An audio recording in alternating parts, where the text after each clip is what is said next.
Good morning friends. आइए हम सब अब नेक्स्ट सेशन की ओर बढ़ते हैं। अपना नेक्स्ट सेशन जो है सेशन 9 है। इसके पहले हम लोग सेशन 8 तक कर चुके हैं। सारे वीडियोस को आप लोग देखिए। सारे वीडियोस में मोस्ट इंपॉर्टेंट स्पेलिंग्स हैं जिन्हें आप अच्छे से जॉट डाउन करिए और साथ में उसे अच्छे से एक बार देखिए, रिवीजन करिए।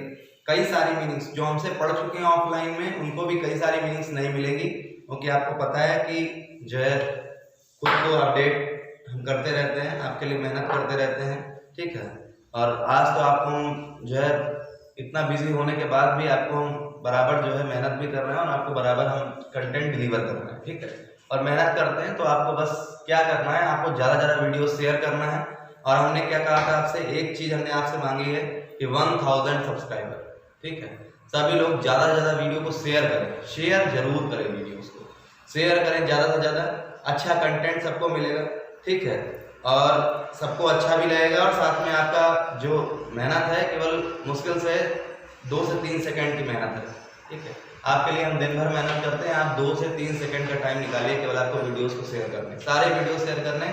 जैसे ही सब्सक्राइबर अपने 1000 पहुंच जाए, ग्रामर स्टार्ट हो जाएगी, ग्रामर, और मजा आने वाली है। ग्रामर में हर वीडियो से मजा आने वाली है, ऐसे समझिए, ठीक है। तो जल्दी से जल्दी आपकी जिम्मेदारी है, वीडियोस को सब्सक्राइब करिए, लाइक करिए, कमेंट करिए। जहां जो दिक्कत आ रही है, जो प्रॉब्लम आ रही है, किसी भी जो है मीनिंग्स में, किसी वोकैब में, किसी भी टॉपिक में, आप कमेंट सेक्शन में लिख के भेजिए, हम सॉर्ट आउट करें, ठीक है। चलिए हम लोग आगे चलते हैं, बिना देरी किए हम लोग आगे चलते हैं, ठीक है।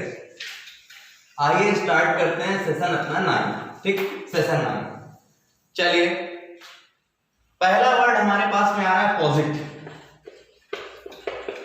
वर्ड क्या आ रहा है? पॉजिट। जब भी आपको पॉजिट वर्ड मिलेगा तो पॉजिट वर्ड है तो इसके लिए क्या आ जाएगा?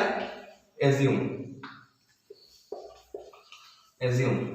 अब अगर एज्यूम आया हुआ है तो गेस आ जाएगा, ठीक। अब ये एज्यूम गेस फालतू के वर्ड है, ये आपको ध्यान में रखना है। आपको पॉजिट है तो पॉजिट के लिए एक वर्ड आता है सरमाइज। सरमाइज तो पॉजिट है तो सरमाइज है, सरमाइज है तो एज्यूम है, एज्यूम है तो गेस है। अंदाजा लगाना या अटकल लगाना, अंदाजा लगाना या अटकल लगाना, अंदाजा लगाना, अंदाजा लगाना भी चीज का, या फिर अटकल लगाना, अटकल लगाना, या फिर कयास लगाना, कयास लगाना, ठीक। तो पॉजिट है तो सरमाइज है, सरमाइज है बेटा तो एज्यूम है, एज्यूम है तो गेस है। सबका मतलब होता है अंदाजा लगाना, अटकल लगाना या फिर कयास लगाना। चलिए अंदाजा लगाना, अटकल लगाना या कयास लगाना, ठीक। पॉजिट, एज्यूम, गेस, सरमाइज, सबका मतलब है अंदाजा लगाना, अटकल लगाना या कयास लगाना। चलिए हम लोग आगे बढ़ते हैं नेक्स्ट वर्ड में।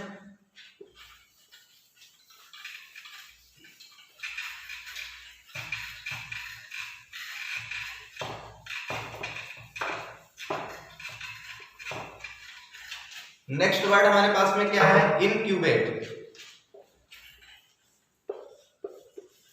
इनक्यूबेट मोस्ट इंपॉर्टेंट वर्ड है, मोस्ट इंपॉर्टेंट वर्ड है। सबसे पहले इसको एनडीए ने पूछा, इसके बाद में इसको सीडीएस ने पूछा, इसके बाद में ये वर्ड कई बार एसएससी में पूछा गया है, ठीक है। तो ध्यान में रखना है, इनक्यूबेट मोस्ट इंपॉर्टेंट वर्ड है और फिर से पेपर में आएगा, फिर से पेपर में आएगा। इनक्यूबेट का मतलब, अब यहाँ पे इनक्यूबेट है तो वर्ब है, ठीक, और इनक्यूबेट अगर वर्ड आया हुआ है तो इसका मतलब होता है rear. Rear most important word है, रियर। और अगर रियर वर्ड आया हुआ है तो इसके लिए नर्चर आ जाएगा। अगर बेटे नर्चर वर्ड आया हुआ है तो इसके लिए क्या आ जाएगा? नॉरिश, ठीक। तो इनक्यूबेट है, रियर है, नर्चर है, नॉरिश है, सबका मतलब होता है पालन पोषण करना, पालन पोषण करना, ठीक। इनक्यूबेट है, रियर है, नर्चर है, नॉरिश है, सबका मतलब होता है पालन पोषण करना। अब इसी से आपसे कह दे कि नॉरिश का जरा सा नो एक्शन बनाइए। नो एक्शन मतलब नाउन। तो आप ध्यान में रखें कि अगर नॉरिश आपको वर्ड मिला हुआ है और इसका आपको नाउन बनाना है तो आप क्या कर देंगे, नॉरिशमेंट। क्या बोल देंगे, नॉरिशमेंट मतलब पालन पोषण। तो इंक्यूबेट है, रियर है, नर्चर है, नॉरिश है मतलब पालना पोषना, पालन करना, सेना पालना, सेने के लिए आता है। किसी चीज को आप से रहे हो, कोई पौधा आपने लगाया, कोई प्लांट लगाया, ठीक है, इसके बाद में उसको आप पानी डाल रहे हो डेली, उसको बड़ा कर रहे हो, उसकी गुड़ाई कर रहे हो, ठीक है, उसको जो भी उसको दिक्कत है उसको कुछ भी दवा वगैरह डाल रहे हो, ठीक है, धीरे धीरे करके एक दिन वो बड़ा सा वृक्ष बन जाएगा, ठीक। तो क्या है, पालन पोषण करना, ठीक। अब इंक्यूबेट वर्ड पालन पोषण करने के लिए आता है। तो आपको ध्यान में रखना है कि यहाँ पे इंक्यूबेट वर्ड एक जगह और यूज होता है, जो आपका पोल्ट्री होता है। पोल्ट्री क्या होता है, पोल्ट्री फार्म्स होता है, मतलब जहाँ पे मुर्गी फार्म जिसे बोलते हैं, ठीक है, जहाँ पे मुर्गियों का पालन होता है उसे क्या बोलते हैं, पोल्ट्री, ठीक है।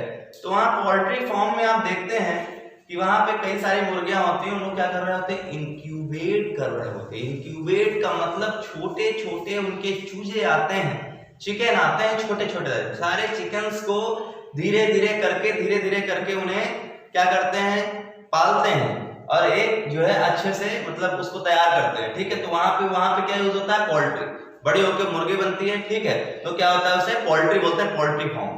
तो वहां पे उस चूजे को, उस चिकन को धीरे धीरे तैयार करके मतलब बड़े शेप में लेके आ रहे हैं। इसका मतलब चूजे को पाल के एक मुर्गी के रूप में लेके आ रहे हैं। क्या वर्ड यूज करेंगे, इंक्यूबेट। क्या यूज करेंगे, इंक्यूबेट। और इसी इंक्यूबेट का ही अगर नाउन बन जाए, अगर इसी इंक्यूबेट का ही बेटे नाउन बन जाए तो ध्यान में रखना है, इसको बोलते हैं इंक्यूबेशन। हर एक वर्ड का आपको यूसेज पता होना चाहिए कि ये वर्ड कहां कहां पे यूज हो सकता है। जैसे अभी आप देख रहे हैं चाइना ने क्या किया, कोरोना वायरस को इंक्यूबेट किया। इंक्यूबेट का मतलब ये है कि अगर चाहता तो पहले से उसे रिस्ट्रेन कर लेता, कंट्रोल में कर लेता, बट उसने क्या किया, उसने कोविड को उसने क्या किया, उसने इंक्यूबेट किया। इंक्यूबेट का मतलब उसको धीरे धीरे एक स्ट्रीम लेवल पे लेके आया, धीरे धीरे। पहले एकदम नेसेंट स्टेज में था, पहले एकदम नेबुलस स्टेज में था, रूडिमेंट्री था एकदम, उसको लेके वो कहां पे आया, एकदम स्ट्रीम पीक लेवल पे लेके आया। मतलब अब वो एक तरह से पूरी तरह एक फैटल पैंडेमिक बन गई है। तो फैटल पैंडेमिक और एक रूडिमेंट्री जो है, जो एक वो था इन्फेक्शन था, एक रूडिमेंट्री इन्फेक्शन को एक फैटल पैंडेमिक तक जो लाया चाइना, उसे क्या बोलेंगे, इंक्यूबेट। उसने कोविड को इंक्यूबेट किया, उसको पाल पोस के बड़ा किया, उसको इस लेवल पहुंचा दिया कि आज जो है लाखों लोग मर रहे हैं उससे, ठीक है, इन्फेक्टेड है, अफेक्टेड है, ठीक है, लाखों लोग अफेक्टेड है। अब आपको ध्यान में रखना है, इसी के लिए वर्ड आया इंक्यूबेशन, नाउन में आ गया। तो देखिए एक वर्ड है, उस वर्ड का कहां कहां पे यूज हो रहा है। जरूरी नहीं कि केवल पौधे को पालना, जरूरी नहीं कि केवल चूजे को पालना, मुर्गी पालना, ठीक है, मुर्गी को अंडे को सेना, जरूरी नहीं कि अंडे को पालना सेना, जरूरी नहीं कि पोल्ट्री को, जरूरी नहीं किसी जंतु को, जरूरी नहीं किसी मनुष्य को। हर जगह किसी सिचुएशंस में, किसी पैंडेमिक है, कोई एपिडेमिक है, कोई भी चीज है, उसे आप क्या कर रहे हैं, कोई आपके दिमाग में फितूर है या कोई भी आपके दिमाग में जो बोलते नहीं मल इंटेंशंस है, उनको आप इंक्यूबेट कर रहे हैं, उनको पाल रहे हैं और ज्यादा, मतलब पहले कम था अब और ज्यादा हो गया, तो क्या हो गया, वहां पे इंक्यूबेट वर्ड हो गया। चलिए अब इंक्यूबेट से ही इसका बेटे नाउन बन गया इंक्यूबेशन। अब ये इंक्यूबेशन क्या है बेटे, नाउन। क्या है, नाउन। तो इंक्यूबेशन हो गया। अब ये इंक्यूबेशन बेसिकली कहां पे यूज होता है, जो मुर्गियों का जहां पे पालन पोषण होता है, जहां पे मुर्गियों का पालन पोषण होता है उसे क्या बोलते हैं, इंक्यूबेशन। उन अंडों को कहां पे रखते हैं, इंक्यूबेशन पे रखते हैं, ताकि वो अंडे धीरे धीरे जो है वो अच्छे से उनको सिया जाए। इसके बाद में फूटेंगे तो उससे बच्चा निकलेगा, ठीक है, उससे चूजे निकलेंगे। तो क्या है, इंक्यूबेशन।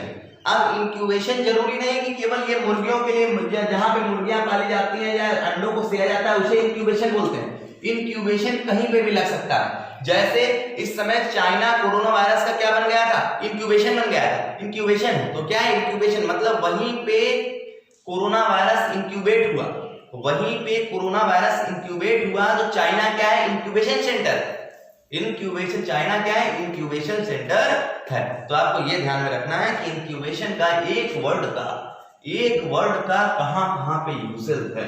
और बेसिकली हम लोगों ने पहले ही दिन पढ़ के रखा था कि वोकैब्स में केवल वोकैब्स आना और 4 वर्ड रट लेना इंपॉर्टेंट नहीं है। और कुछ लोग क्या करते हैं, रूट वर्ड्स हम ये नहीं कहते रूट वर्ड्स होते हैं, लेकिन वो एक क्या बोल रहे हैं, रैट रेस चल रहा है। रूट वर्ड्स का एक रैट रेस चल रहा है, जिसको देखो वही, क्योंकि हर जगह बुक्स में भी लिखा हुआ है, कुछ 4-5 बुक्स लेके आ गए और उनको खोल के बैठ गए और उसमें रूट वर्ड 4-5 पढ़ लिया कि एमबी मतलब ये होता है, फिल मतलब ये होता है, मिस मतलब ये होता है, बस उसमें बस बेवकूफ बना रहा है और कई बेवकूफ बन रहा है। ठीक है, तो ये चीज आपको नहीं करना है कि केवल जो है रूट, आपको फोकस करना है अगर आपको वोकैब्स में कमांड करनी है। क्योंकि एक बात आप ध्यान रखिए अच्छे से, ग्रामर पोर्शन जो है पेपर में बहुत कम उसका रोल रह गया है। आपका जो भी रोल है एडवांस का रोल है, और एडवांस में सबसे ज्यादा आप ये समझ लीजिए, एक तरह से मोटा मोटा बहुत ज्यादा टाइम नहीं लेंगे, अगर आपकी वोकैब्स में कमांड हो गई तो आपको समझ लो 70% इंग्लिश तैयार हो गई, 70%। और अगर वोकैब्स में आपकी कमांड हुई तो आपकी रीडिंग और स्पीकिंग दोनों में कमांड, पहले रीडिंग फिर स्पीकिंग, और रीडिंग में अगर कमांड आपकी हो गई तो समझ लीजिए आपने लगभग 80 से 85% पूरी इंग्लिश कवर कर ली। और किसी भी पेपर को निकालने के लिए इससे ज्यादा आपको जरूरत नहीं है, इससे ज्यादा की जरूरत आपको नहीं है। अब ग्रामर का जो रोल है 5 से 10% है, 5 से 10% बस। ठीक, तो यहाँ पे अब आप 5 से 10% के लिए आप मेहनत कर लीजिए या यहाँ पे मेहनत कर लीजिए। तो वोकैब्स में क्या है, अब वोकैब्स सब पढ़ते हैं, रटते सब है, 50-100 जो है 400-500 वोकैब्स याद कर ली, सोचा भला हो जाएगा। ठीक है, और कुछ लोगों का भला हो भी जाता है तो लगता है बहुत है। ठीक है, तो इतने में काम अब तो नहीं चलने वाला, सीधी सी बात। ठीक, अब अगर आपको वोकैब्स, अपनी वोकैब्स में कमांड करने का मतलब यह है केवल उसकी मीनिंग आना नहीं। अगर पहली चीज है वोकैब्स में अगर कमांड करोगे तो आपको फर्स्ट चीज है, आप कोई भी अगर इंक्यूबेट वर्ड आया तो उसका आपको मीनिंग पता होना चाहिए, इसका मतलब क्या है। दूसरा, इसके कम से कम एटलीस्ट 2 से 3 सिनोनिम्स तो आपको पता ही होने चाहिए। ठीक है, तीसरी बात क्या है, इसका यूसेज बहुत क्लियर होना चाहिए, जो कि 95% 95 क्या इवन 98% लोग यूसेज पे ध्यान देते नहीं, कौन सी वोकैब्स कहां पे यूज हो रही है। बात क्लियर हो रही है? तो बस इतना ही आपको समझना है कि आपको तीनों में फोकस करना है। जो ऑफलाइन क्लास हमसे लेते हैं उन्हें पता है, उनके दिमाग में, उनके खून में ये चीज दौड़ जाती है। ठीक है, बहुत ज्यादा दिन की हमारी क्लास नहीं होती है, सिर्फ एसएससी क्लास 6 महीने की होती है। ठीक है, और एयरफोर्स वगैरह 3 महीने में खत्म हो जाता है, डिफेंस की क्लास 3 महीने में खत्म, एयरफोर्स है एनडीए है 3 से 3.5 महीने में खत्म हो जाता है। ठीक है, तो इस जो है टाइम स्पैन में, मतलब इस ड्यूरेशन में, ठीक है, क्या होता है कि उसके बच्चे के अंदर एक चीज आ जाती है, मतलब यूज्ड टू हो जाता है। हमारी क्लास में यूज्ड टू हो जाता है कि उसको कैसे वोकैब्स को हैंडल करना है, कैसे वर्ड्स को हैंडल करना है, कैसे अपनी रीडिंग स्किल मजबूत करनी है, कैसे ग्रामर में भी जो सेंटेंस होता है उनको कैसे निकालना है। तो सारी चीजें वो इतना प्रैक्टिस हो जाती है और साथ में इतना यूज टू बच्चा हो जाता है कि उसको ऑटोमेटिक समझ में आने लगता है कि हाँ ये वोकैब्स है, इसका यूज ऐसे से होगा, ये इसकी फैमिली के ऐसे वर्ड्स हैं। ठीक है, तो उससे सारी चीजें उससे कमांड में आ जाती है। तो वो चीज ऑफलाइन क्लास में है। चलिए आगे बढ़ते हैं हम लोग।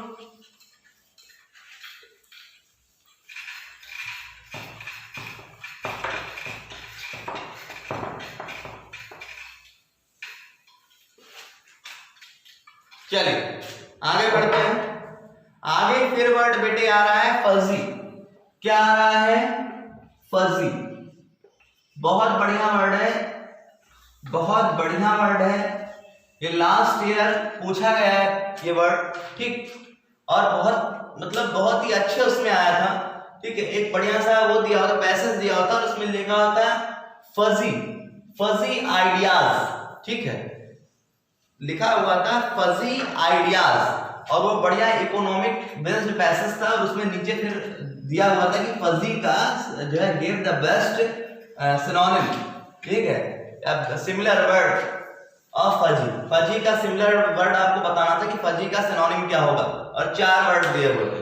तो फजी मोस्ट इंपॉर्टेंट वर्ड है, बहुत बढ़िया वर्ड है, ये आ चुका है। जब भी आपको फजी वर्ड मिले तो बेटा इसके लिए वर्ड आता है हैजी। अगर हैजी वर्ड आया हुआ है तो इसके लिए वेग आएगा, वेग आएगा तो इसके लिए नेबुलस आएगा, नेबुलस आएगा तो इम्प्लिसिट वर्ड आएगा। ठीक, तो वेग है, हैजी है, नेबुलस है, फजी है, इम्प्लिसिट है, सबका मतलब हो जाएगा अनक्लियर। अनक्लियर का मतलब अस्पष्ट। अस्पष्ट का मतलब यह है जो चीज क्लियर नहीं है, जो चीज क्लियर नहीं है। जैसे हमने बोला फजी आइडियाज, इसका मतलब वो आइडियाज जो क्लियर नहीं है। फजी थॉट्स, इसका मतलब क्या है, वो थॉट्स जो क्लियर नहीं है। तो फजी है, हैजी है, वेग है, नेबुलस है, इम्प्लिसिट है, सबका मतलब होता है अनक्लियर। सबका मतलब क्या हो जाएगा, अनक्लियर। अब बेटे अगर फजी आ जाए वर्ड, हैजी आ जाए, वेग आ जाए, नेबुलस आ जाए, इम्प्लिसिट आ जाए, सबका मतलब अनक्लियर होता है। तो अब क्लियर की बात करेंगे हम, इसके एंटोनिम्स की बात करेंगे। कितना नोट हो गया सभी का? चलिए आगे बढ़ते हैं।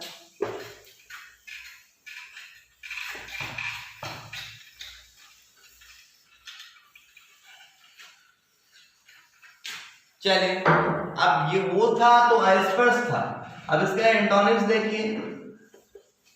लूसिड है, लिम्पिड है, विविड है, अपैरेंट है, एक्सप्लिसिट है, ऑब्वियस है।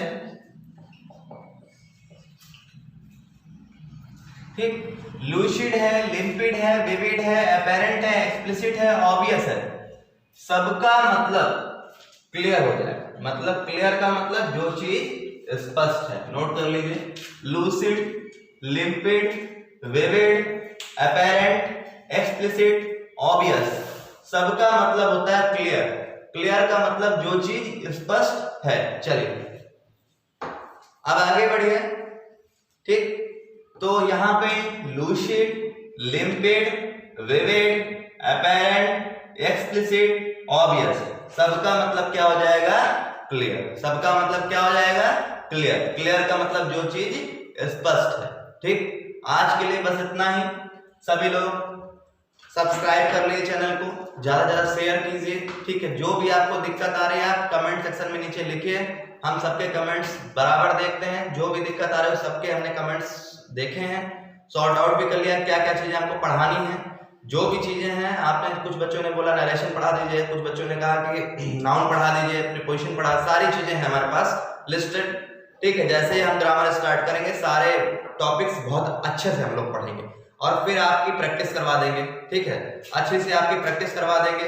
अभी हम लोग ईडीएम फ्रेज की एक मैराथन क्लास लगाएंगे, बढ़िया सी क्लास। ठीक है, और उसमें भी काफी मजा आने वाली है। तो सभी लोग बस ज्यादा से ज्यादा वीडियो शेयर कीजिए, हमारा हौसला बढ़ाइए ताकि हम आपके लिए बराबर से मेहनत कर सकें। ठीक है, चले मिलते हैं, अपना ख्याल रखिए, घर पे रहिए, बाय बाय, टेक केयर।